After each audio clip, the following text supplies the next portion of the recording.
Okay, I'm ready.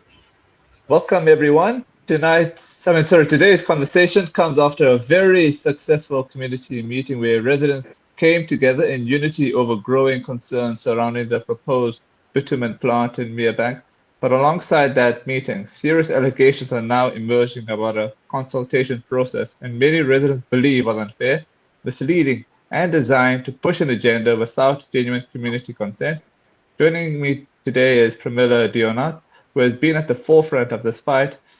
Together, we'll uncover the facts, examine what really happened behind closed doors, and discuss why so many residents believe the health and future of Mirbank are on the line. How are you, Premila? Good afternoon, Siddharth. I'm doing very well, thank you. And yourself? I'm great. And yeah, it's awesome to get your views regarding this because this is really serious from what you were telling me off air. Yes, it is. So, Pramila, you've described the so-called community meeting as deeply flawed. Can you walk us through exactly what happened and why you believe it was not a genuine consultation? Okay, this was definitely not a genuine public participation. It was just a procedural theater, a drama, whatever you want to call it, an act. They were forced to have this meeting. It was not done as an act of goodwill. It was done to comply as a tick box exercise. Let me recount to you, Siddharth, how it actually unfolded. On 27th March, you interviewed me about the dangers of bitumen. This was widely received by the community and businesses, perhaps including Energix. Then on 30th March, the public meeting, which was called by MCF, took place and it was a huge success. On 3rd April, that's the same Saturday, we held a placard demonstration outside the proposed Energix premises. This was in the Post on 6th of April. My op ed was published on 6th April. This was national. The Daily News also published the results of our meeting. After all this media attention, Energix very hurriedly, under pressure, sent an email late on 7th of April informing a few of us of a meeting on 9th of April, less than 2 days later. In fact, Energix had the gall to state, and I quote, whoever has advised you that processing and manufacturing of bitumen will take place at the premises is misinformed. We will clarify further at our community meeting scheduled for 5 o'clock on 9th April. What an audacity! What a Hmm. joke! Did they inform the community of this meeting? A big no. Yet they were brazenly insulting our community and saying we must understand them. There's nothing to misunderstand. They gave us no information. The community of Merebank had already demonstrated overwhelming opposition at our own public meeting on 30th March, where nearly 250 residents, organizations, specialists, stakeholders attended despite the short notice. The mandate from that meeting was very clear. The community demanded transparency, proper consultation, environmental accountability, and answers to critical safety questions. They also asked for an extension of the public participation process. Instead of respecting that mandate, Energix called a meeting with effectively one working day's notice, and they attempted to present it to us as a meaningful engagement. The broader community was not informed at all. Key residents were excluded. No adequate time was given to us for preparation. No commitment was made to extend deadlines. No proper environmental, climate, or hazard presentations were provided. But most importantly, there were critical questions that MCF asked which remain unanswered. Firstly, the impact radius of the in the event of any disaster, the truck staging, traffic feasibility, operating hours, when will they commence operations, social responsibility commitments, and the major hazard implications to schools and residential areas. They promised us that they'll give us these answers within a week. This is over 1 month later, and we are still waiting. They cannot claim transparency while they are withholding information. They cannot claim consultation while they are refusing meaningful participation. and they cannot claim accountability while ticking boxes behind closed doors. What took place was not a democratic engagement. It was an attempt to legitimize predetermined outcomes. That is why we say that it was deeply flawed. You've made a strong move by walking out and declaring the meeting invalid. What specifically triggered that moment for you? What deeply disturbed many of us at the meeting was the cold and callous attitude displayed by management when the community raised genuine concerns based on our painful past experiences. I explained to them how the previous company's heavy trucks had devastated our area. The roads were destroyed, infrastructure damaged, sidewalks broken, traffic robots knocked down, and even homes were plowed into. And when that destruction was left behind, it was not the company that repaired the damage, it was this community that carried the burden and picked up the pieces ourselves. So naturally, we asked the obvious and responsible question: if their trucks caused the same destruction, what would they do? What accountability would they take? The response we received was shocking in its lack of compassion and responsibility. We were told coldly and directly that once a truck leaves the premises, it is not their responsibility at all. Even though they would clearly know who the transport operators are and could assist the community in holding them accountable, they chose the easiest path to wash their hands of any responsibility before the operations have even begun. That response alone revealed exactly why this community is so deeply concerned. Because responsible corporate citizens do not distance themselves from the harm connected to their operations. Responsible companies do not dismiss the lived experiences and fears of a suffering community. Responsible leadership listens, engages, and protects. What we witnessed instead was indifference. But the real turning point came when I directly asked Energix whether they believed they had now complied with all the requirements of the license process after that night's meeting. They said yes. I then asked them plainly whether this exercise was effectively ticking the boxes. You know what they said? Yes. At that moment, it became absolutely clear to me that the process was never about listening to the community. It was about procedural compliance. The community's constitutional concerns, environmental objections, climate concerns, and safety fears were being reduced to an administrative exercise. It was all a farce. It was just a sham. And that is when I stated clearly that this meeting is illegitimate and null and void. It is not a true representation of the committee and the community. A meeting cannot claim legitimacy when the affected community was not invited. Only about less than 10 members of the public were present because only those who objected were invited. There were no flyers, no handouts given to residents. And remember sir, that not all our residents, especially the elders and the pensioners, have access to WhatsApp, etc. I mean, if the process was truly fair, why fear proper public participation? Mhm. They That's would true. have critical information. They left questions unanswered.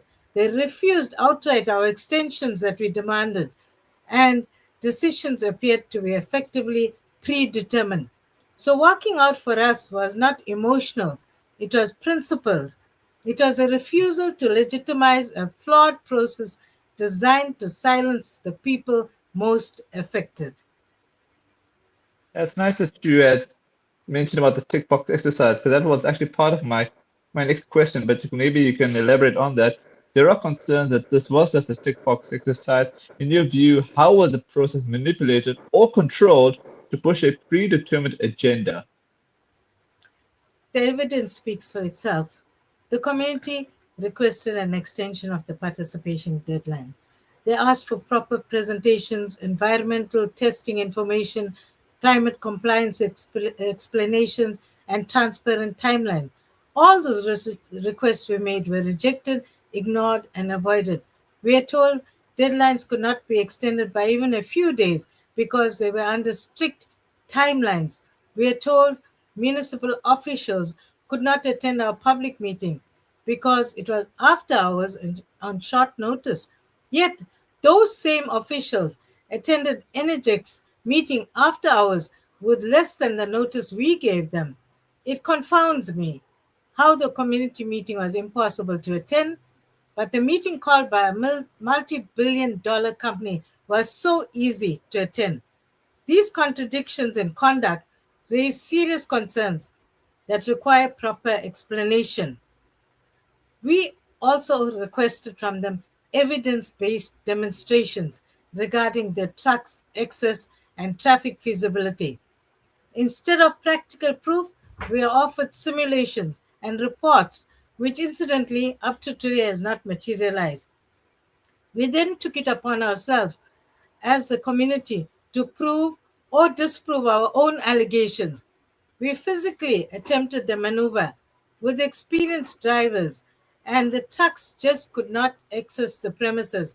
In fact, we are so confident that this was impossible that we challenged Energex to do it physically and prove it to us.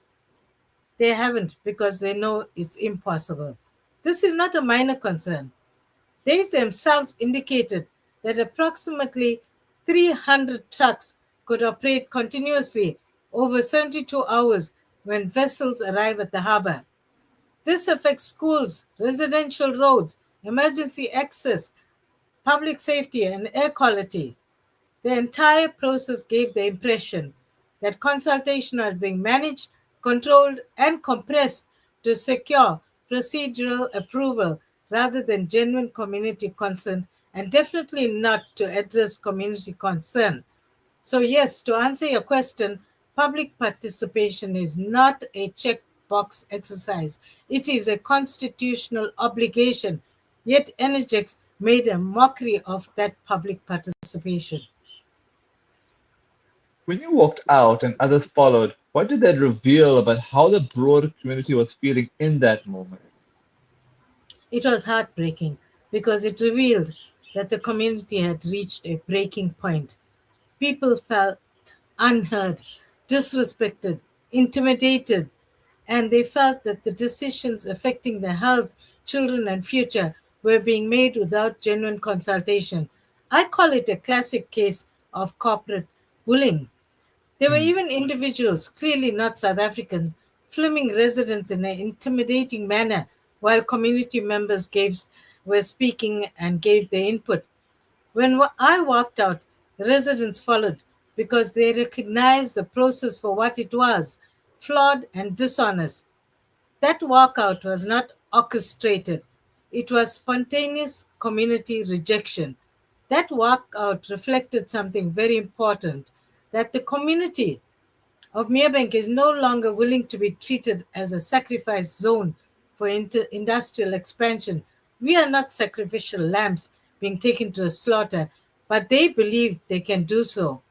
Any consultation without transparency is simply manipulation. Residents here in Merebank are tired of being expected to absorb cumulative pollution while others profit. They are tired of environmental injustice, and they are tired of being told that their constitutional rights come second to commercial interests. Do you believe the developers or officials had already made up their mind before engaging the community? And if so, what evidence points to that? There are many deeply troubling indicators that the outcome may already have been leaning in one direction, even before meaningful public participation occurred. First, there was the refusal to extend deadlines despite repeated requests from the community. Second, there was a refusal to commit to a properly advertised community meeting. Third, critical technical and safety questions remain unanswered, despite formal undertakings to provide these answers weeks ago. Fourth, the process appears focused on providing procedural compliance rather than resolving legitimate objections. And finally, I want to bring this to your notice because I cannot ignore this broader policy contradiction. eThekwini has adopted the Durban Climate Action Plan in 2019, committing to emission reduction, climate resilience, and avoiding carbon lock in from new fossil fuel infrastructure. The municipality has publicly aligned itself with Agenda 2030 and international climate commitments. Yet here we are discussing approval of new fossil fuel linked infrastructure in South Durban. This is an air quality priority area because we are already burdened by refineries, chemical industries, and serious respiratory health concerns. eThekwini cannot publicly champion climate leadership while privately enabling infrastructure that entrenches fossil dependency for another 20 to 30 years. They are contravening their own legal prescripts and contracts they entered into. The community is now asking a simple question: which commitment is real? The climate promises or this bitumen application? Residents are not anti development, Mm, we are anti environmental injustice. mm, We are not a dumping ground for fossil fuel expansion. Siddharth, I have a weapon that cannot fail. It is more powerful than guns, swords, and my words. I have an unshakable faith. Faith that eThekwini municipality will not contradict its own legal and moral commitments and environmental responsibilities regarding the reduction of fossil fuels and harmful industrial expansion. It simply cannot, in good conscience or within the spirit of the law, stand on one side for climate responsibility while on the other side allowing these very dangers to come into being. I believe that the law, the constitution, and the principles of environmental justice are on the side of our people. I also have faith that the owners of this property will choose fairness over profit alone, that they will hear the cries of this community and understand that our rejection of this enterprise is not rooted in halting of development, progress, or opportunity. We are rejecting it because we carry the scars of previous suffering. We know what pollution, danger, and industrial neglect look like because we have lived it. We are fighting because we fear for our children, our health, our safety, and our future. Our concerns are real. Our fears are genuine. I believe they are reasonable people and they will recognize the genuine pain and concern of this community. Furthermore, Sadat, I also have the utmost faith in the people of Merebank. Faith that this community will not allow its environment, its dignity, and the well being of further generations to be sacrificed on the altar of profit. Merebank has suffered enough. Merebank has always been a community of resilience, courage, and unity. And I believe those qualities will rise stronger now than ever before. Our people know the cost of silence, and we will not remain silent now. I also have the utmost faith in the universe. Earth itself is tired of all our shenanigans and environmental degradation. But above everything else, Siddharth, I have faith in the truth. Because even when power rises or tries to silence our people, even when influence attempts to overshadow justice, even when money attempts to overpower ordinary people, the truth has a way of rising. The truth cannot be intimidated and it will prevail. Truth has a way of exposing what is wrong and defending what is right. I speak justice into this fight. I speak protection over our children, our homes, and our future. This is not the end of our fight. This is only the beginning, and we will succeed. What role has the community played in this process, and do you believe local authorities are genuinely listening to the concerns of Merebank residents? Thank you for that question, Siddharth. Sure. Um, you want to know what steps you're going to take in the future? That one I'm going to leave towards the end. I think it's more about the role the municipality played in the process, and do you believe the local authorities are genuinely listening to the concerns of Merebank residents? Yeah, I think I'm leaving the one for the, I think that's the walkout question towards the end. Okay, I believe that you're going to have this YouTube going out everywhere, and it's going to reach the municipality somehow or the other. It's going to reach energetics. It's going to reach so many other officials. It's going to, we have reached almost national level, which I'm going to come to just now. So it has reached in many directions, and we are going to be hearing all the people who are listening to this interview and who are going to be sharing this interview. You will see for yourself how far it has reached. Awesome. Before I get to the final question of mine, do you mind if I give you a community questionnaire quickly? A questionnaire in the Okay, comments? sure. Sure. All right. This is from Reshchitan. Hi, Premila. Worst case scenario, if they refuse the resident's plea, what is the next course of action or decision? Thank you for that question. We have already been mandated on certain actions that will take. The community meeting has mandated us with several uh, steps to take. We have taken some steps already. We have done placard demonstrations, we've done petitions and so on, which I'm going to talk about later. And I'm also going to talk about the steps that we are taking right now. And if everything fails, and I'm very optimistic that it's not going to fail given the strength of the arguments we have, should it fail, we are going to mobilize. That we are going to do everything lawfully possible. This is only the beginning. This walkout step was just the beginning of the action that we are going to take. I am very confident that we are going to win this battle. So we'll wait and see, because if we are told that the company is going to go ahead with its plans, we are going to mobilize the community once more and take whatever action that we are mandated to take by the community itself. Okay. Lastly, after that walkout, what are the next steps for the community to ensure their voices are genuinely heard and not ignored or sidelined?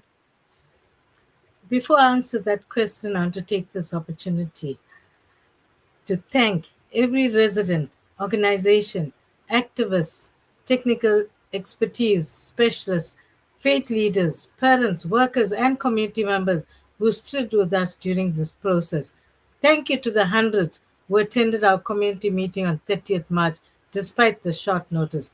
Thank you to every organization that submitted objections, every resident who raised concerns, every expert who gave the time and knowledge, and every person who refused to remain silent while decisions affecting our health and future were being made around us.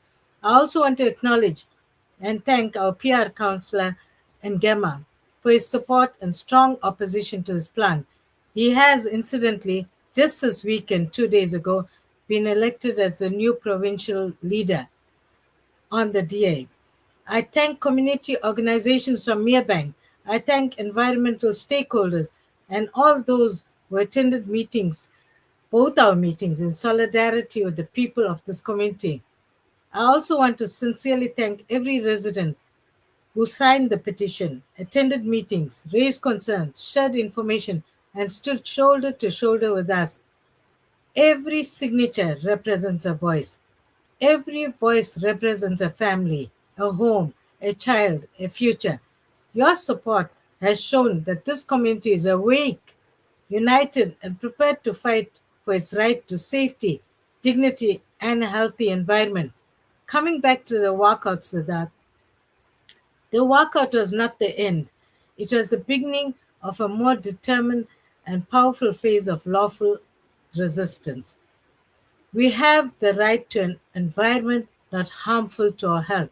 This appears under Section 24 of the South African Constitution. I want to reassure the community and the caller who asked the question that we will succeed. The community has already established a steering committee, a research team, including technical specialists, coordinated objections, drawn petitions, and had formal engagement with authorities. But now we are escalating the matter further. We have submitted detailed constitutional, environmental, and procedural objections to the relevant licensing authorities, air quality management units, city manager, eThekwini municipality, ward councillors from Ward 65, 75, and others along the routes that the trucks will take to get to Merebank. We have also contacted the Presidential Climate Commission, KZN EDTA Environmental Authorization, municipal leadership, including the mayor's office, and climate governance structures up to national level. We are appealing directly to the mayor, and he will hear this. I know this recording is going to reach him. And we're appealing to other relevant oversight bodies because this application fundamentally contradicts the Durban Climate Action Plan, environmental justice principles, and the constitutional right to an environment not harmful to health and well being. In fact, I'm alluding to the fact that we are appealing to the mayor because the eThekwini municipality has, in 2019, signed an agreement for eThekwini to be a pilot city, and they formalized it for heading up their Agenda 2030 climate change. In 2025, at the World Mayors Summit in Rio de Janeiro in Brazil, Durban received the 2025 Global Covenant of Mayors badge. Now, what does that mean? The above global recognition of Durban suggests that we may be cited as a city meeting international best practices in climate change and therefore likely recipients of global investments.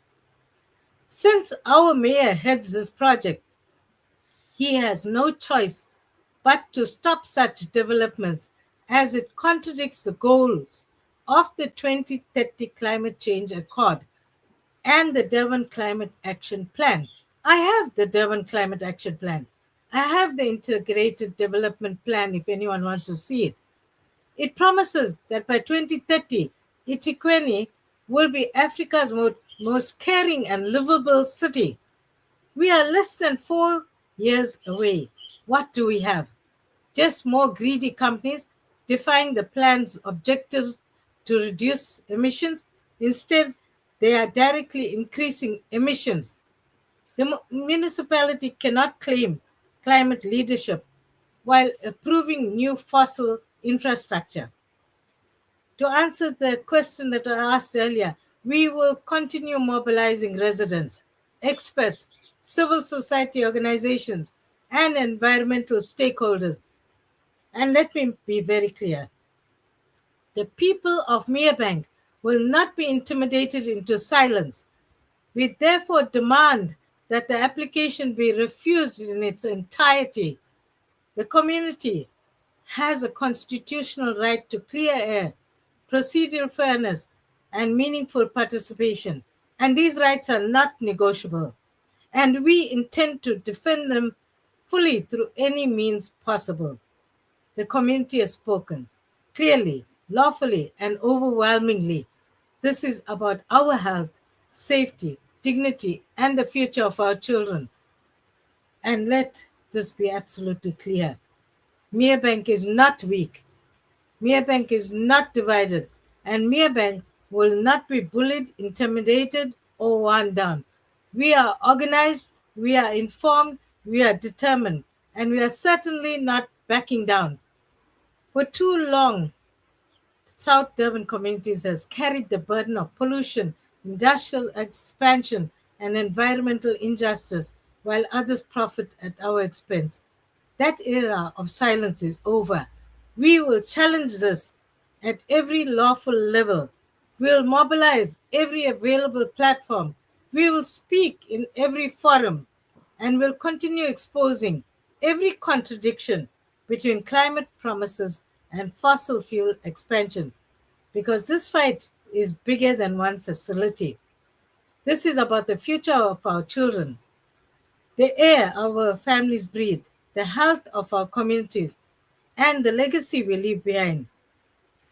We will not quietly surrender our community to another generation of pollution. Therefore, I have no doubt in my mind that we will accomplish our goal to shut this down. We speak truth into power. We can do it, and we will do it. No bitumen plant in Merebank. Not here, not now, not ever. Thank you, Siddharth. Thank you for yours. Thank you so much for your time, and I hope to catch up with you once again in the future. Thank you, Siddharth.